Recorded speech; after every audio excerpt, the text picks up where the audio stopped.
नमस्कार, आप देख रहे हैं प्राइम न्यूज। मैं हूं आपके साथ पूजा मोहन पांडे। 27 सितंबर 1925 इस तारीख को अस्तित्व में आया स्वयं सेवक संघ यानी कि आरएसएस। शताब्दी समारोह मना रहा है। 100 साल हो गए। संघ का यह समारोह 1 साल तक चलने वाला है, जिसका आगाज भी हो गया है। इस साल 1 साल के अंदर 7 बड़े कार्यक्रम आयोजित करने का ये पूरा कार्यक्रम है। लेकिन आप कह रहे होंगे कि मैडम इसमें खबर क्या है, तो सुनिए। प्रधानमंत्री नरेंद्र मोदी संघ के शताब्दी समारोह में शामिल हुए। और तो और लाल किले की प्राचीर के बाद संघ शताब्दी समारोह के मंच से भी प्रधानमंत्री नरेंद्र मोदी ने ठीक वैसे ही एक बार फिर संघ के अलग अलग पहलुओं पर रोशनी डाली है। इसमें आजादी की लड़ाई से लेकर डेमोग्राफी चेंज तक के कई मुद्दों का जिक्र किया गया है। लेकिन इसमें हिडन खबर क्या है जो शायद आप ना समझ पा रहे हो। कभी संघ के नाम पर नो नीड का प्ले कार्ड दिखाने वाले जेपी नड्डा से लेकर कसीदे पढ़ने वाले पीएम तक, वक्त, हालात, जज्बात, सब कुछ बदला है, सब कुछ बदल चुका है। 24 की बिसात के बाद बीजेपी अपने हिस्से का सबक सीख चुकी है और संघ की वैल्यू को जानती है। क्योंकि आज संघ सिर्फ भारत देश में नहीं बल्कि 39 और देशों में संचालित संस्थान है। क्योंकि संघ चुनाव भले ही ना लड़े, लेकिन चुनाव को प्रभावित जरूर करता है। और आगामी दिनों में बीजेपी को संघ की बहुत ज्यादा जरूरत पड़ने वाली है। बिहार में चुनाव है, बंगाल में चुनाव है, यूपी में चुनाव है और दक्षिण के कई राज्यों में चुनाव है। तो आज चर्चा इसी बात पर करेंगे कि क्या वाकई संघ बहाना है और चुनाव निशाना है। लेकिन उससे पहले बयान सुनिए। राष्ट्र साधना की इस यात्रा में ऐसा नहीं है कि संघ पर हमले नहीं हुए, संघ के खिलाफ साजिशें नहीं हुई।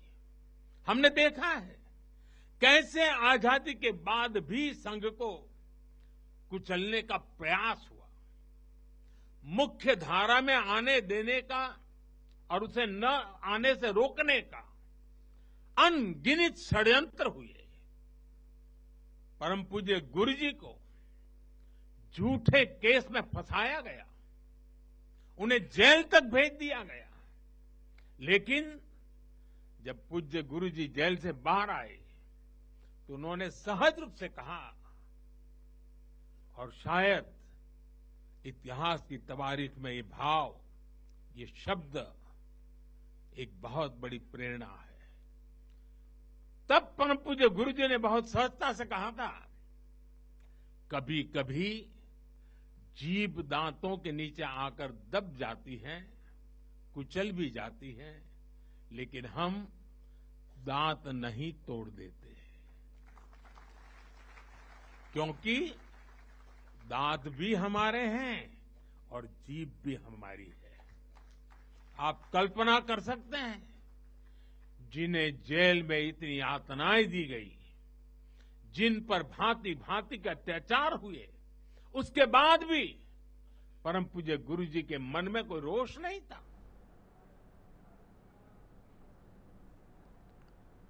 तो देखिए, शताब्दी समारोह में प्रधानमंत्री नरेंद्र मोदी शामिल हुए। क्या कुछ बोलते नजर आए। पीएम ने संघ के 100 वर्षों की यात्रा का जिक्र किया। अपने गठन के बाद से ही राष्ट्रीय स्वयंसेवक संघ निर्माण का विराट दृष्टा रहा है, इस बात का जिक्र किया है। 100 रुपए के सिक्के पर पहली बार भारत माता के चिन्ह के इंकन का जिक्र भी करते नजर आए। आजादी के बाद संघ को कुचलने का प्रयास किया गया, मुख्य धारा में आने से रोकने के अनगिनत षड्यंत्र किए गए। लंबे समय तक सरकारों ने उन्हें प्राथमिकता नहीं दी। जब यहां पर कह रहे हैं कि लंबे समय तक सरकारों ने उन्हें प्राथमिकता नहीं दी, तो यहां पर प्रधानमंत्री नरेंद्र मोदी सीधे तौर पर कांग्रेस पर निशाना साध रहे हैं। 100 सालों की यात्रा को त्याग, निस्वार्थ सेवा और लोगों की वेदना से प्रभावित बताया।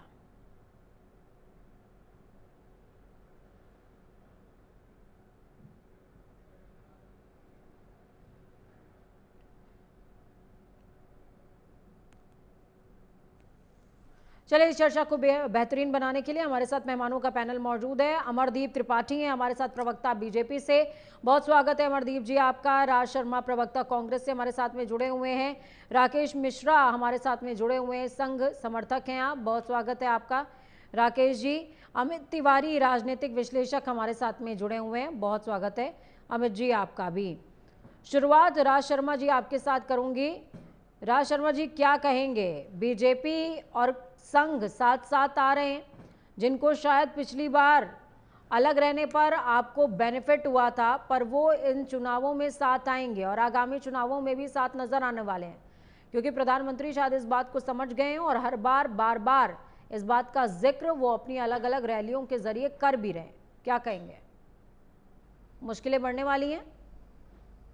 हाँ, मैं बताता हूँ। मैं जो भी कहूंगा सच कहूंगा, सच के सिवाय झूठ नहीं कहूंगा, क्योंकि मेरे सामने बीजेपी के नेता भी बैठे हुए प्रवक्ता। मैं एक बात कह दूं, ये सत्ता पाने के लिए अपनी बात से 100 बार नहीं 1 लाख बार बदल सकते। इनकी बात का ना भारतीय जनता पार्टी का ना आरएसएस के किसी भी नेता का विश्वास करना अपने सीने पे खंजर स्वयं को मारने के बराबर। ये कभी नहीं। आप मुझे, मेरी बात अभी मजाक लग रही होगी त्रिपाठी जी को, लेकिन ये एक भी बात बता देंगे, चाहे इनके मोहन भागवत जी हो, चाहे नरेंद्र मोदी जी हो, इनकी एक भी बात जो 3 साल पहले कही हो उससे ना पलटे हो और उस पर उल्टा डिसीजन ना लिया हो, तो आप मेरा नाम पंडित राज शर्मा नहीं रहे। मैं इतना कहना चाहता हूं, ये सत्ता चाहिए, सत्ता के लिए कभी भी ये कहलवा देते हैं।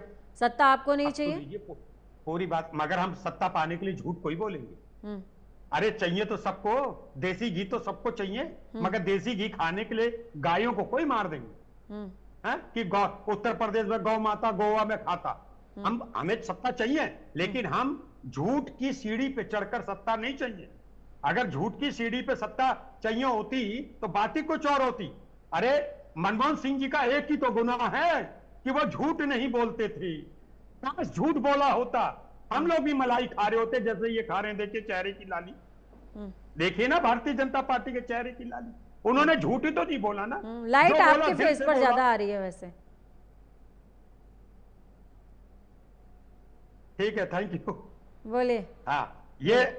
मैं ये कह रहा हूं कि भारतीय जनता पार्टी पे आज भी देखिए, इनके राष्ट्रीय अध्यक्ष कहते हैं अब संघ से बड़ा बन गया है, हमारी पार्टी बड़ी बन गई है, और फिर ये माफी मांगते हैं। एक किरदार तो दिखाओगे ना देश को। देश का प्रधानमंत्री, नेता इनका है, प्रधानमंत्री मेरे भी है, नेता इनके हैं, नो डाउट। नेता मेरे नहीं है, मैं नेता मानने को तैयार नहीं हूं, लेकिन प्रधानमंत्री ना मानूं ये भी नहीं हो सकता। मेरे देश के ही प्रधानमंत्री कभी कुछ आप एक बार को यही क्रिटिसाइज कराते हैं, और इनकी टेक्निक देखिए, जब क्रिटिसिज्म फैलाना हो, क्रिटिसाइज करना हो, का राष्ट्रीय अध्यक्ष नड्डा साहब आप कह दो, बाकी तो मैं संभाल ही लूंगा। और फिर क्या कह देंगे, 100 साल है, इससे बड़ा संघ देशभक्त कोई नहीं है, भला कोई नहीं है। क्या करा अच्छा बताइए? आरएसएस ने क्या करा अच्छा बताइए? देश के लिए क्या करा बताइए? मैं आज आपके चैनल पे कहना चाहता हूं, आरएसएस हिंदू, मेरा विषय ही नहीं है कि आरएसएस ने क्या किया क्या नहीं किया। राज शर्मा जी, विषय ही आज हम इस बात पर कर रहे हैं कि चुनाव है, इसीलिए शायद संघ बहाना है, चुनाव निशाना है। बात ही हम इस बात पर कर रहे हैं, संघ ने क्या किया मैं तो उस पर चर्चा ही नहीं करने जा रही हूँ। ना बिल्कुल ठीक है, और बता रहा हूं यही है। मैंने भी अपनी बात वही शुरू किया था कि भारतीय जनता पार्टी सत्ता पाने के लिए झूठ का सहारा ले सकते हैं। ये जिसकी परसों बुराई करेंगे आज उसकी अच्छाई कर जाएंगे। बस उन्हें परसों और आज के बीच में एक चीज ये दिख जाए, ये शख्स हमें जिता सकता है, ये हमें हरा सकता है। अच्छा, ये खुद ही कहते हैं हम तो 24 घंटे इलेक्शन मोड में रहते हैं। जब आप इलेक्शन मोड में रहते हो, देश की सेवा कब करते हो भाई? देश के लिए काम ही क्या करते हो? ये आप ही के लफ्ज है, मेरे नहीं है पूजा जी, ये इन्हीं लोगों के शब्द हैं। इन्होंने देश के लिए कुछ नहीं किया। और मैं आज भी एक बात कहता हूं, ये मैं पहले भी कहता आया हूं कि सनातन धर्म के लिए ये दीमक से बुरी है भारतीय जनता पार्टी, और ये रावण से भी ज्यादा बहरूपियां।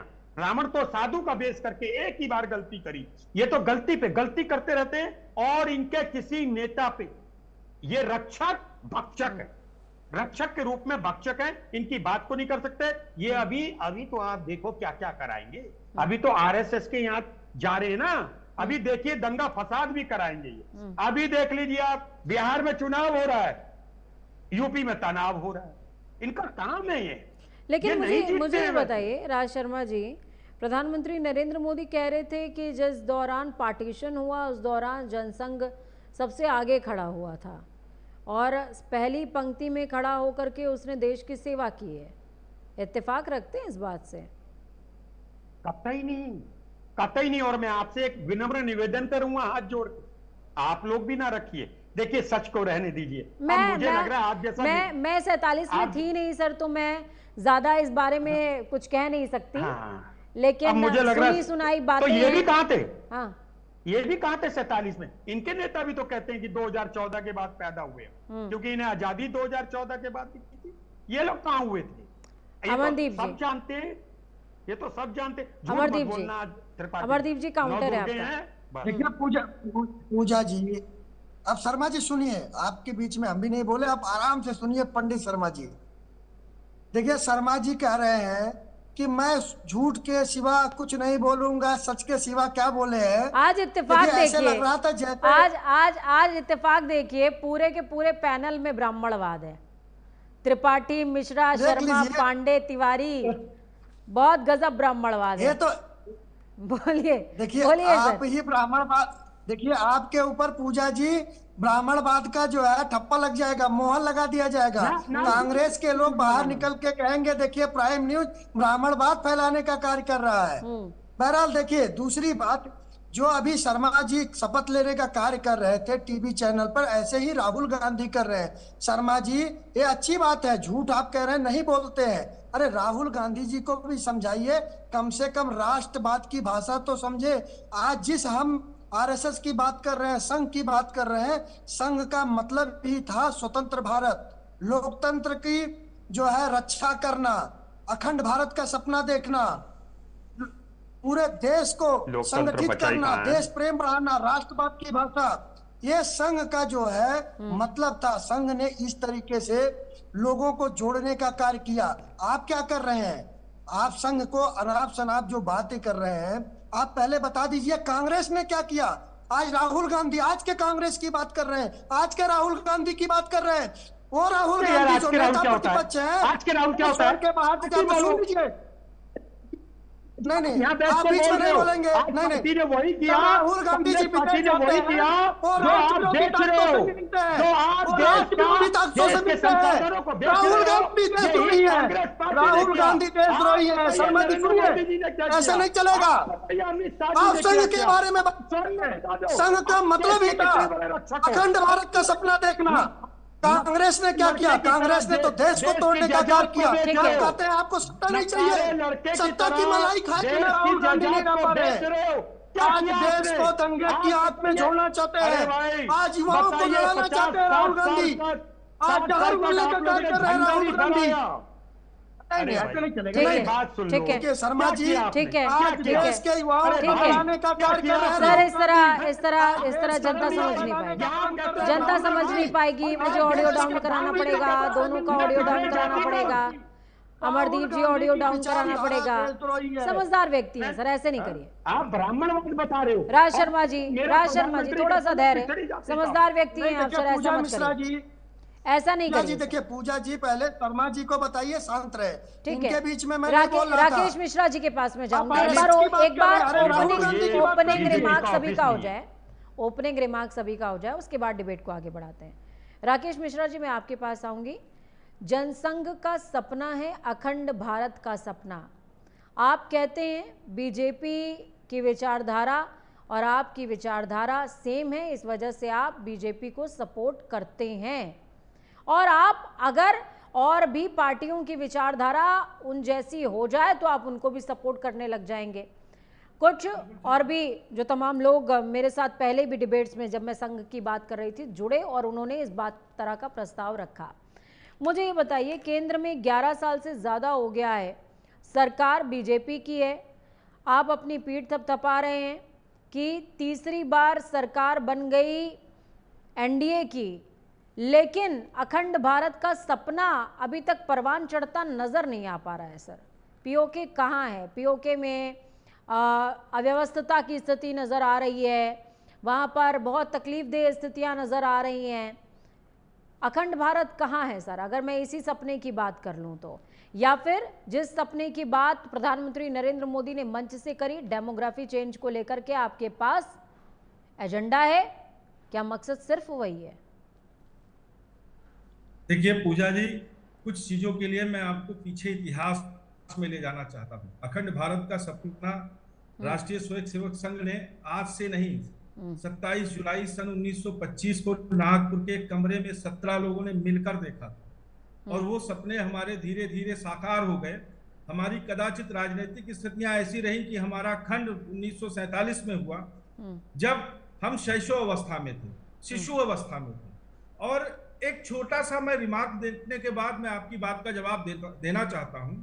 संघ केवल कार्यकर्ताओं की स्वयं सेवकों का एक समूह है जो सिर्फ समाज के लिए काम करता है और संघ का कोई पीछे वारिस नहीं है। अगर हमारे संघ का कोई प्रचारक, आज चाहे वो डॉक्टर हेडगोवार जी रहे हों, चाहे हमारे डॉक्टर साहब रहे हों और चाहे आज डॉक्टर मोहन भागवत रहे हों, इनके बाद इनके परिवार का कोई व्यक्ति संघ का स्वयं सेवक या सरकारवाह बन के नहीं आता है। प्रचारक की पहली ही शर्त होती है कि वो अविवाहित रहेगा, उसका परिवार नहीं होगा। सर्वे भवन्तु सुखिनः सर्वे सन्तु निरामया सर्वे भद्राणि पश्यन्तु, इस सिद्धांत को लेकर संघ चलता है। हमारे यहाँ जाति भी नहीं है, हमारे यहाँ धर्म केवल सनातन है। हम सिर्फ सनातन को मानने वाले हैं। आज से 2014 से पहले क्या हमारे भारत में यह विचार आ सकता था कि कश्मीर से 300 धारा 370 हट सकती है? क्या 2014 आने से पहले हम कभी सोच सकते थे कि हम कार्बन सिविल कोड तो क्या इसको हम मोदी जी की उपलब्धियों में गिनना बंद कर दें, इसे हम संघ की उपलब्धियों में गिने, ये कह रहे हैं आप? नहीं, मोदी जी भी तो संघ के प्रचारक ही तो रहे हैं। मोदी जी का पूरा जीवन या पूरा प्रशिक्षण कहां से हुआ? संघ से ही तो हुआ। भारतीय जनता पार्टी अगर हमारे विचारों से चल रही है तो आज हमारा राजनीतिक दल है। हम राजनीतिक रूप से उसे मदद करते हैं, हम मतलब राजनीतिक रूप से उसका साथ देते हैं, हम राजनीतिक रूप से उसके समर्थक हैं। जिस दिन भारतीय जनता पार्टी एक अलग विषय वस्तु है, भारतीय जनता पार्टी एक राजनीतिक पार्टी है। संघ एक स्वयं सेवकों का समूह है जो समाज में फैली हुई मानसिकता को, बुरी मानसिकता को, सनातन के विरोध की मानसिकता को ठीक करती है, उनके बीच जाकर सेवा भाव पैदा करती है। ये क्या बीजेपी और संघ के बीच में प्रेशर पॉलिटिक्स का गेम बीते दिनों नहीं देखने को मिला राकेश जी? संघ कभी ना समाज में प्रेशर देती है और ना कभी किसी अपने समर्थक को प्रेशर देती है। संघ में कौन सा ऐसा व्यक्ति है जो प्रेशर की राजनीति करेगा? संघ में किसके परिवार के लिए कुछ करना है? संघ तो सर्वजन के लिए कार्य करने वाला। आपने अपने कई मुखपत्रों में प्रधानमंत्री नरेंद्र मोदी, बीजेपी सबको सलाह दी कि आत्मविश्वास अति आत्मविश्वास में परिवर्तित हो रहा है, इसे ठीक कर लेना चाहिए, नहीं तो सबक सीखना पड़ेगा। आपने संघ के महत्व के बारे में बताया, संघ कितना सशक्त है उसके बारे में बताया। क्या ये प्रेशर पॉलिटिक्स का हिस्सा ना समझा जाए? पूजा जी, अभी थोड़ी देर पहले आपने ओपनिंग रिमार्क जब शुरू किया था तो आपने कहा था कि संघ 39 देशों में काम करता है। तो क्या 39 देशों की राजनीति में हम लोग प्रेशर की बात करते हैं? नहीं जी। अगर हमारे भीतर कोई कमी आएगी तो हम तो ऐसे परिवार के लोग हैं कि हमें भी ठीक किया जाएगा। आज मेरी भाषा में कुछ गलती निकलेगी तो कल संघ के अधिकारी हमें भी समझाएंगे। तो अगर किसी को ठीक करना या किसी को सलाह देना प्रेशर पॉलिटिक्स है, ये मैं नहीं मानता। और ना हमारे यहाँ इस तरह के किसी प्रेशर की बात की जाती है। हमारे यहाँ समाज के लिए क्या तो फिर आपने जेपी नड्डा की भाषा को दिल से क्यों लगा लिया? आप बीजेपी से कुछ समय के लिए दूर क्यों हो गए अगर भाषा इतना मायने नहीं रखती है तो? राजनीतिक रूप से हम लोग कभी दूर नहीं हुए। आज भी हम राजनीतिक रूप से हम लोगों का कोई लेना देना नहीं। हम समाज के लिए काम करते हैं, राजनीति के लिए तो ये पार्टी वाले काम करते होंगे। हम तो समाज के लिए काम करते हैं, राजनीति से हम लोगों का क्या लेना देना। ठीक है, अमित तिवारी जी के पास जाऊंगी। अमित जी, बहुत देर हो गई आप तक आते आते, लेकिन मुझे पूरी उम्मीद है देर आए हैं दुरुस्त आएंगे। मुझे ये बताइए सर, क्या आपको लगता है कि ये जो कोइंसिडेंस लगातार हो रहे हैं, हम ये सभी जानते हैं प्रधानमंत्री नरेंद्र मोदी के जीवन पर एक बहुत बड़ा हिस्सा संघ से जुड़ा हुआ है, लेकिन हम ये भी जानते हैं कि जब वो उस चेयर पर बैठते हैं तो वो देश के प्रधानमंत्री होते हैं, और वहाँ उस चेयर पर बैठने के बाद अगर वो संघ की भूरी भूरी प्रशंसा लाल किले की प्राचीर से कर रहे हैं, अलग अलग मंचों से कर रहे हैं, जब संवैधानिक पदों के कई लोग वहाँ पर मौजूद हैं, मैं यहाँ पर दिल्ली के मुख्यमंत्री की बात कर रही हूँ, मैं यहाँ पर कई केंद्रीय मंत्रियों की बात कर रही हूँ, मैं यहाँ पर और भी राजनेताओं की बात कर रही हूँ, इसमें संघ से जुड़े हुए लोग भी थे, अलग अलग पदों पर मौजूद राजनेता भी वहाँ पर बैठे हुए थे। जब प्रधानमंत्री नरेंद्र मोदी ने डेमोग्राफी चेंज को लेकर के एजेंडा और सॉल्यूशन का जिक्र किया, जब प्रधानमंत्री ने आगामी दिनों के अंदर संघ के साथ मिलकर काम करने का जिक्र किया, भारत माता का जिक्र किया और भी बातों का जिक्र किया, क्या ये आगे अपनी जीत को पुख्ता मजबूत करने की तरफ एक मजबूत कदम था, या इसको आप कैसे देखते हैं? देखिए पूजा जी, निश्चित तौर पे कहीं ना कहीं अगर हम संघ और भाजपा की बात करते हैं तो दोनों ही समूह कहीं अलग नहीं है। पहली बात यह हमें समझना होगा, चाहे हम जनसंघ की स्थापना की बात करें, चाहे हम कश्मीर की बात करें, तो श्यामा प्रसाद मुखर्जी की बात आती है कि जहां बलिदान हुए मुखर्जी वो कश्मीर हमारा, ये नारा था उसका। और चाहे हम हेडगेवार जिससे शुरुआत करें, गोवलकर जिससे तक पहुंचते हैं, तो मधुकर राव भागवत जी को भी हम नहीं भूल सकते हैं, जो सेक्रेटरी रहे हैं स्वयं सेवक समूह के। और अगर हम बात करें मोहन भागवत साहब की, तो जो परिवारवाद की बात कर रहे थे हमारे शर्मा जी, अगर उसको हम राज्य की बात को अगर एक तरफा देखें तो कहीं ना कहीं वो सही कह रहे हैं कि परिवारवाद का जो एक गांधी परिवार के ऊपर लगता है, तो कहीं ना कहीं मोहन भागवत जी भी उस परिवार से आते हैं और उसके बाद वो संघ प्रचारक बने। आज अगर देखें तो अगर मोहन भागवत जी का कार्यकाल देखा जाए 2009 से लेकर अभी तक, तो कहीं ना कहीं विवादों में रहा है। कभी आरक्षण को लेकर कई उन्होंने जिस तरह से बयानबाजी करी, कभी उन्होंने भारतीय जनता पार्टी को कई बार आईना दिखाने का प्रयास किया, कई बार उन्होंने अपनी तलखी जो है भाजपा से जो की वो मीडिया में जब जाहिर हुई है। और ये एक बार नहीं हुआ है कि मोहन भागवत जी को बाहर निकल के आना पड़ा और भाजपा को कहीं ना कहीं आईना दिखाना पड़ा है। अगर राकेश मिश्रा जी इस बात को अगर नजरअंदाज करें कि हम एक स्वयंसेवक समूह हैं, हम राजनीतिक दल नहीं हैं, हम भाजपा के साथ इसलिए खड़े होते हैं क्योंकि वो हिंदुत्व के मुद्दे पे काम कर रहे हैं या हिंदुत्व के एजेंडे पे काम कर रहे हैं। और जबकि हिंदुत्व के एजेंडे पर शिवसेना भी काम कर रही है, हिंदुत्व के एजेंडे पर और भी कई सारी पार्टीज हैं जो कि काम कर रही हैं, आप उनके साथ क्यों नहीं खड़े हैं? या तो फिर आप ये बोल दीजिए कि वो आपकी बी पार्टी हैं, आप वो भी खुल करके एक्सेप्ट नहीं करते हैं, आप उनको भी सपोर्ट करते हैं, इनको भी सपोर्ट करते हैं, आप ये स्वीकार कर लीजिए। लेकिन आज जब ये कह सकते हैं शताब्दी समारोह हो रहा था, इसमें प्रधानमंत्री नरेंद्र मोदी मौजूद थे, यहाँ पर रेखा गुप्ता मौजूद थी, लेकिन शिवसेना की तरफ से कोई नजर नहीं आया, या फिर और भी पॉलिटिकल पार्टीज जो कि हिंदुत्व के एजेंडे को मुखरता से आगे लेकर के चल रही हैं, उनमें से कोई नहीं सामने नजर आया। तो आप कैसे कह सकते हैं कि सिक्के के दो पहलू नहीं है बीजेपी और संघ? आ रही हूँ राकेश जी, आ रही हूँ आपके पास, आ रही हूँ। जिस तरह से पूजा जी आप इस चीज को समझना, आपने एक जिक्र किया बात के दौरान कि 2024 के चुनाव में जिस तरह वो तलखी नजर आई और जिस तरह से स्वयंसेवक समूह पूरी तरीके से भारत देश के किसी भी स्थान पे आपको प्रचार करते हुए नजर नहीं आए, उसका खामियाजा ये था कि 240 पे भाजपा सिमट गया।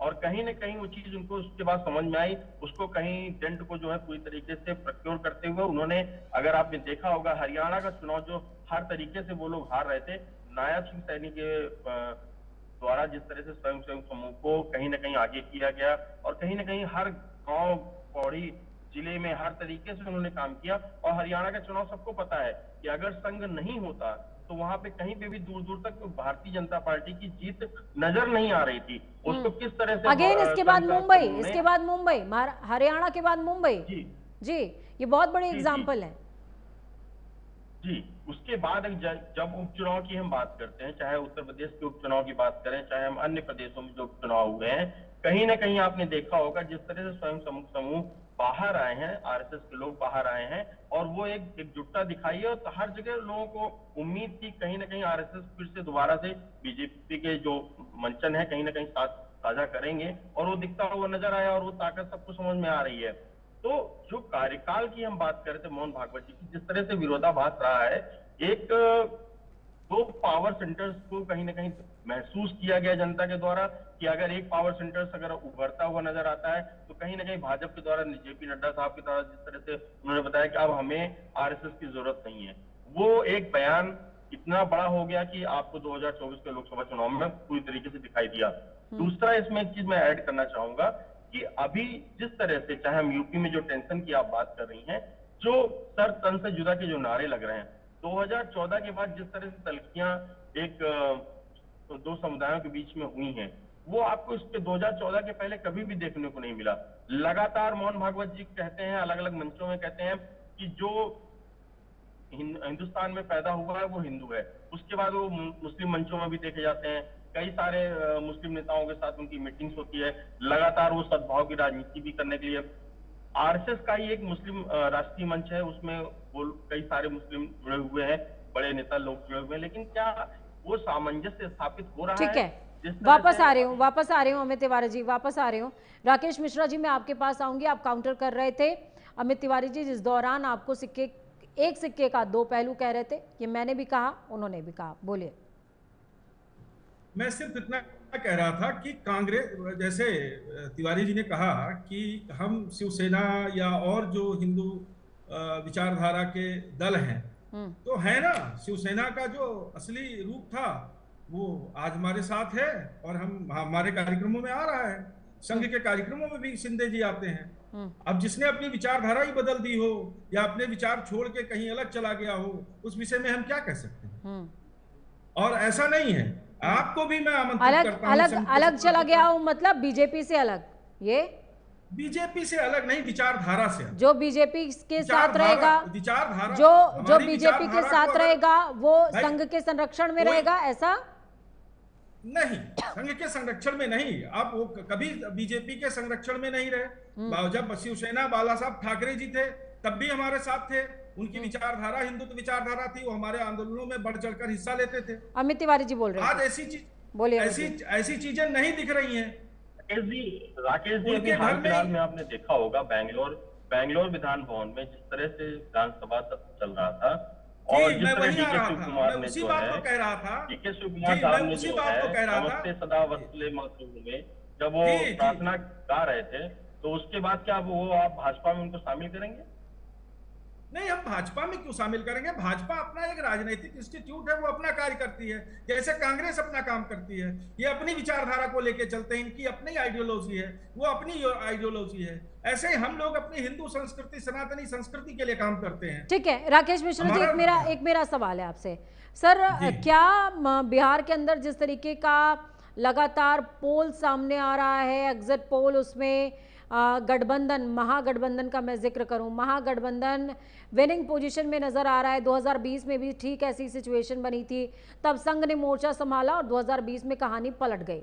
और क्या ऐसी ही सिचुएशन बिहार के अंदर जो मौजूदा सिनेरियो में बनी हुई है, उस सिचुएशन से निपटने के लिए कहीं बीजेपी संघ का डीपली यूज तो नहीं कर रही है? देखिए, संघ कभी किसी भी राजनीतिक गतिविधि में भाग नहीं लेता है, मैं खुल के बताऊं आपको। संघ अपने हिंदुत्ववादी विचारधारा को समाज में क्योंकि राकेश मिश्रा जी, ये सवाल मेरा इसलिए है, राकेश मिश्रा जी, ये सवाल मेरा इसलिए है क्योंकि आप देखिए एनडीए की पोजीशन बिहार के अंदर, नीतीश कुमार के नेतृत्व में आपने चुनाव लड़ा, नीतीश कुमार की पोजीशन धीरे धीरे डाउन हो गई है। भले ही आपने उनको सीएम की कुर्सी पर बैठा करके रखा है, लेकिन वो एक डमी कैंडिडेट से ज्यादा कुछ नहीं है। तो संघ के साथ ही कहीं वो डीप गेम तो नहीं हो रहा है? पूजा जी, फिर मैं आपको कह रहा हूं, या संघ गेम कर रहा है, ये कह रहे हैं आप? नहीं, मैंने ये नहीं कहा, मैंने कहा ये राजनीतिक विषय है, ये राजनीति करने वाली दल बता पाएंगे। हम तो संघ स्वयं सेवकों का समूह है, हम तो जातिवादी व्यवस्था हटाना चाहते हैं कि देश में जाति की व्यवस्था समाप्त होनी चाहिए। हम तो सबको एक परिवार। आप जाति की व्यवस्था समाप्त करने की बात कर रहे हैं, बीजेपी जातिगत जनगणना कराने जा रही है।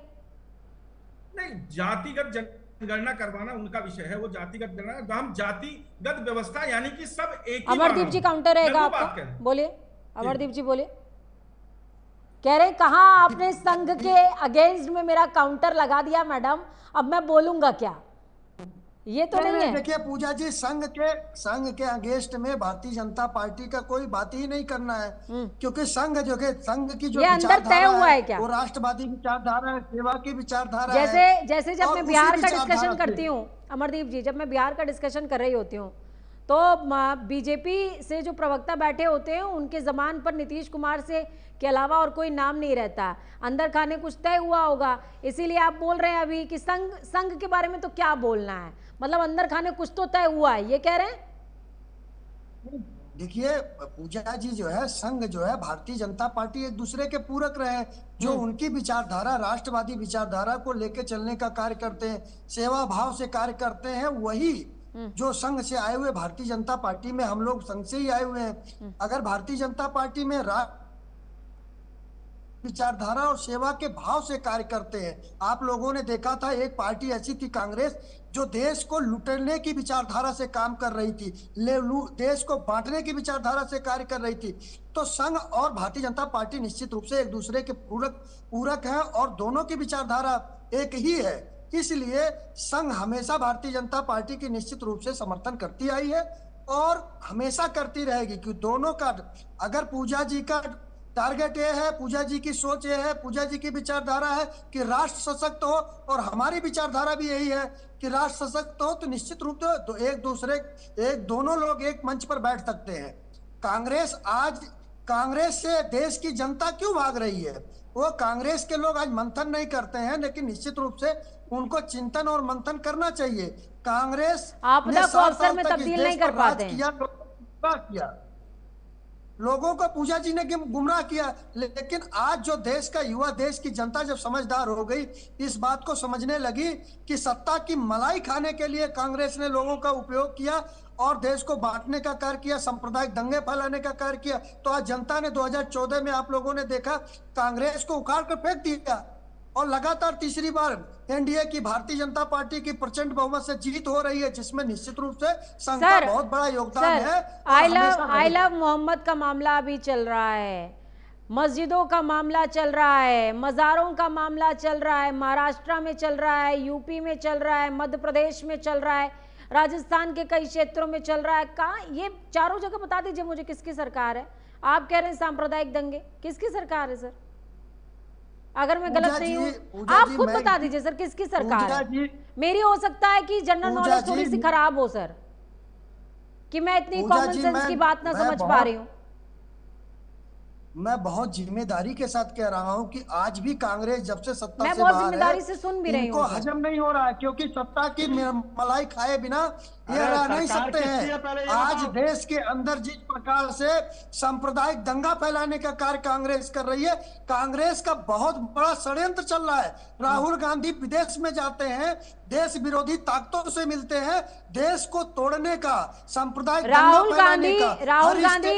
गांधी विदेश में जाते हैं, विदेशी ताकतों से मिलते हैं, तो आप यहाँ संघ के कार्यक्रमों में जाते हैं और मंच से खड़े होकर के ये बोलते हैं डेमोग्राफी चेंज जो हो रहा है उसको लेकर के ठीक करने का एजेंडा संघ के पास मौजूद है और संघ को स्वतंत्रता के बाद बहुत कुछ झेलना पड़ा, ये आप मन से कहते हैं, ये कह रहे हैं?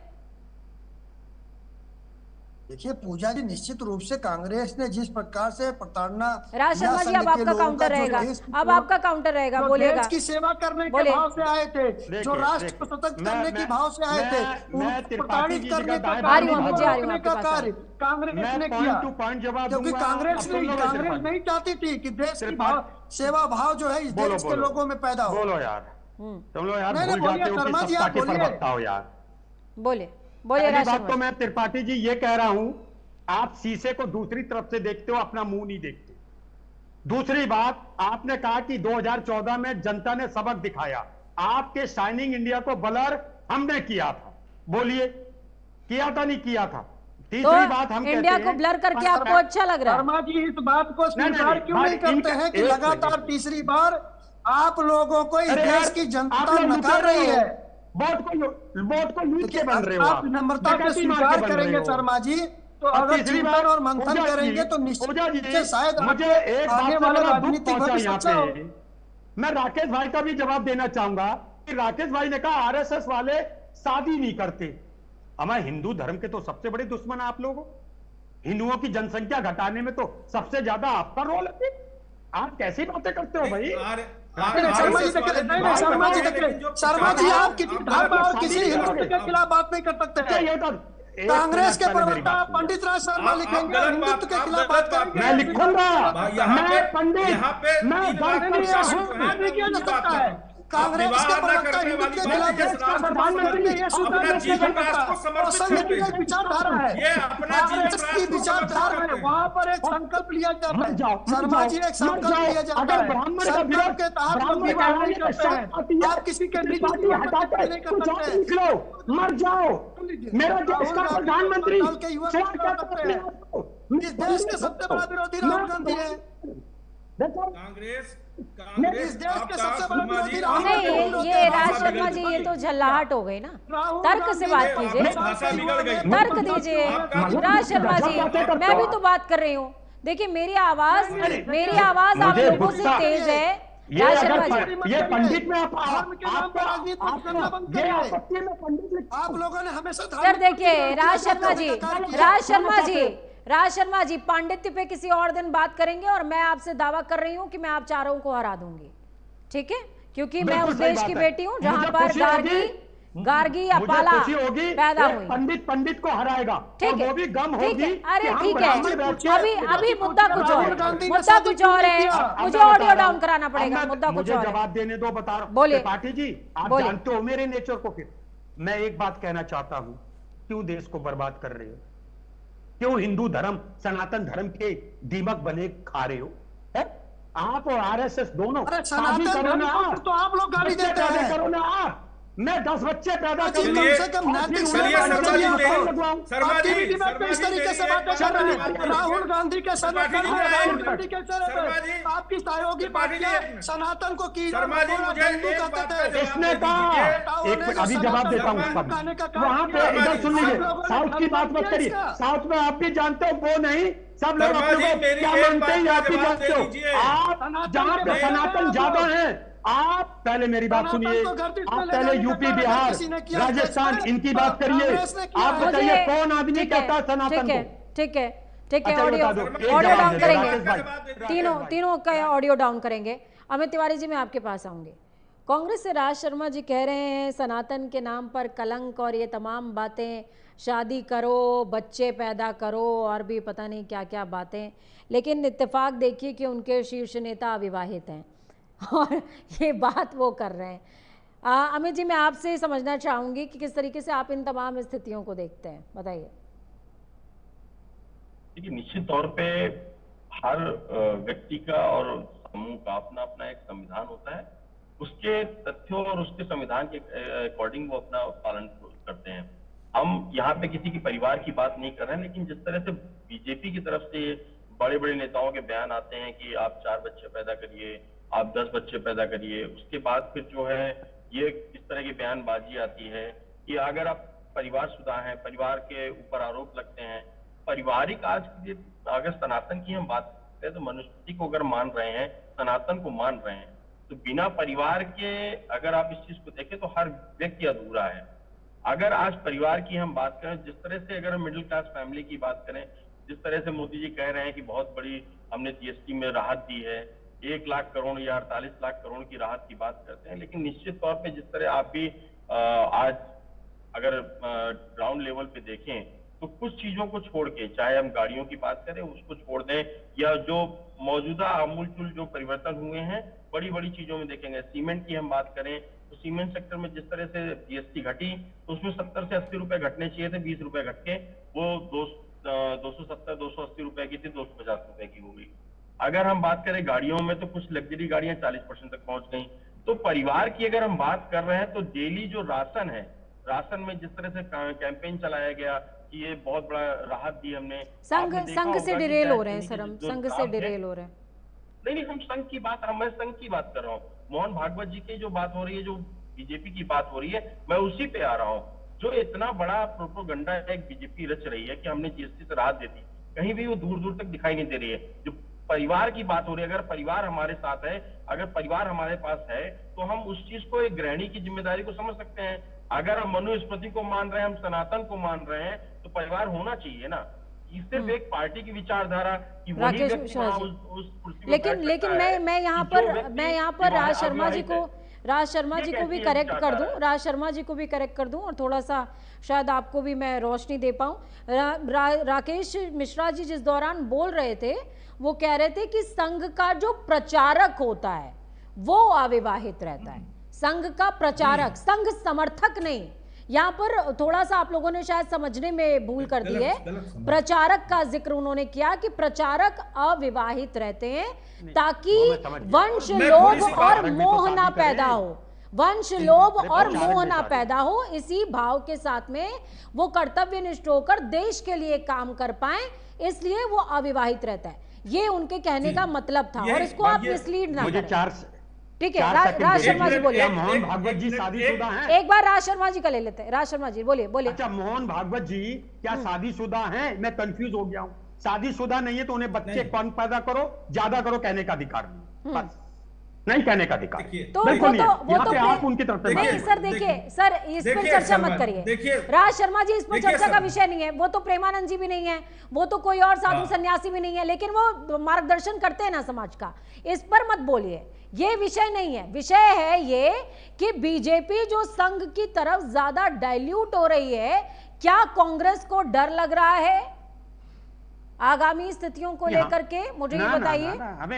हमें नहीं, अब मैं बताऊं आपको, हमें बिल्कुल डर नहीं लग रहा है। इसका सबसे मुख्य कारण सिर्फ एक है कि देश की जनता आरएसएस और बीजेपी की आत्मा को समझ गई कि ये मुंह में राम बगल में ईंटे। अमरदीप जी काउंटर है। देश की जनता समझ गई है, देश की जनता समझ गई है कि जिस प्रकार से राहुल गांधी जी अपनी सुरक्षा को ताक पर रख के विदेश में जाते हैं और विदेशी ताकतों से मिलते हैं। अरे भाई, विदेश तो प्रधानमंत्री भी जाते हैं, राहुल करने जाते हैं वहाँ?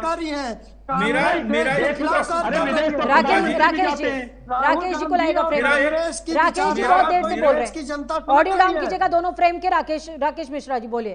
राकेश मिश्रा जी बोलिए। मेरा एक प्रश्न था केवल अपने कांग्रेस के मित्र से कि जैसे आपने समझा दिया कि प्रचारक को ऐसा थोड़ा है, 3 साल के बाद अगर आप 3 साल संघ के लिए कार्य करना चाहते हैं तो 3 साल के बाद आप जाइए, विवाह कीजिए, समाज में रहिए, तो ऐसी बात नहीं है। मेरा सिर्फ आपसे, अपने शर्मा जी से एक प्रश्न है। मैं उस विचारधारा का हूं जिसके संसाधनों पर आपके प्रधानमंत्री ने कहा था कि भारत के संसाधनों पर पहला हक अल्पसंख्यकों का है। क्या आप कह पाएंगे कि भारत के संसाधनों पर पहला हक? हिंदी जानते हो, अंग्रेजी नहीं जानते हो।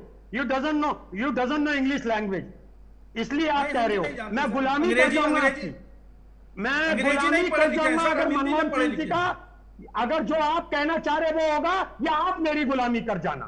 अगर आप अंग्रेजी नहीं समझते, सॉरी, ये मुझे कहते हुए सॉरी।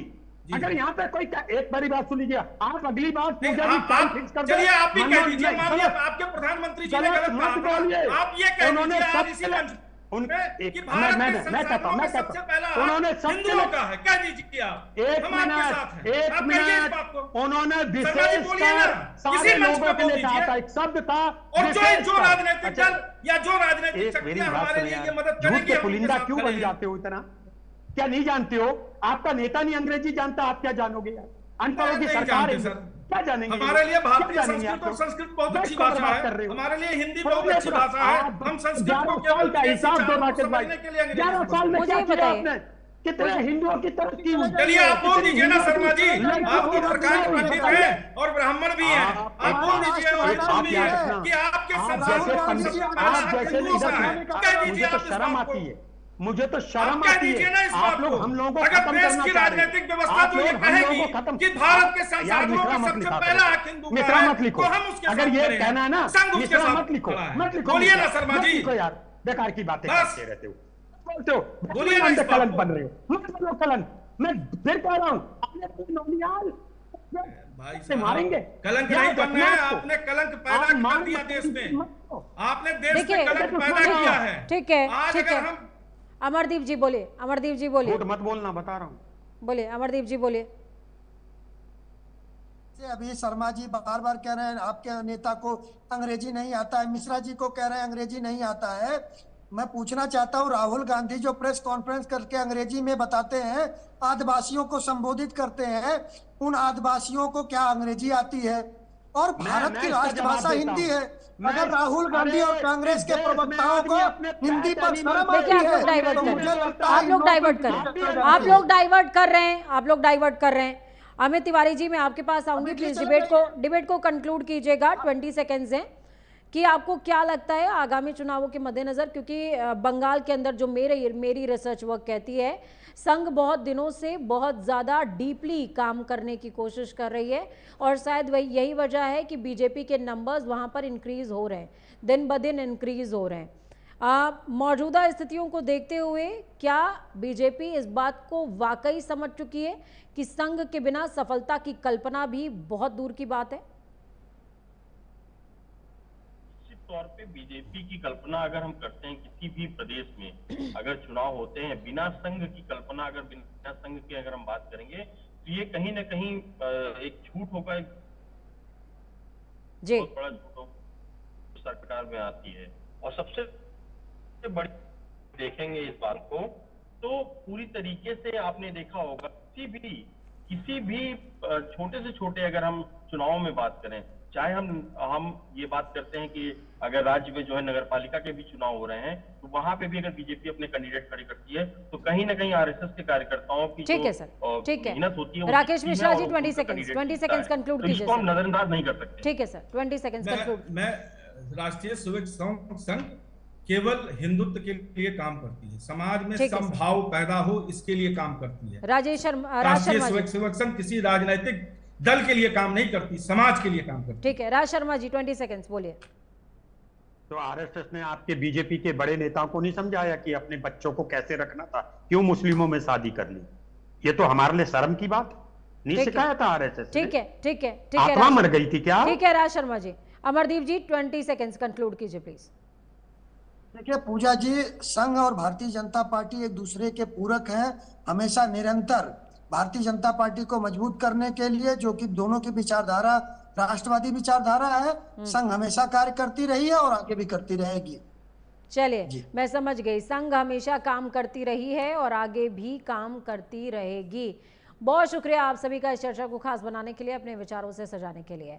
तो संघ बहाना है, चुनाव निशाना है, ये आखिरी जो बयान था बीजेपी के प्रवक्ता का, इसके जरिए आप समझ गए होंगे संघ पहले भी काम करती रही है, आगे भी काम करती रहेगी, ये वो बोलते नजर आए हैं। यानी कि इशारा साफ है, आगामी चुनावों के अंदर रिफ्लेक्शन जरूर नजर आएगा। भले ही फ्रंट फुट पर संघ ना रहे, लेकिन नींव में ईंट जरूर है संघ। वक्त छोटे से ब्रेक के उस पार, खबरों का सफर लगातार जारी, बने रहिए प्राइम न्यूज के साथ, क्योंकि हमारी एक कसम है, राष्ट्र ही सर्वप्रथम है।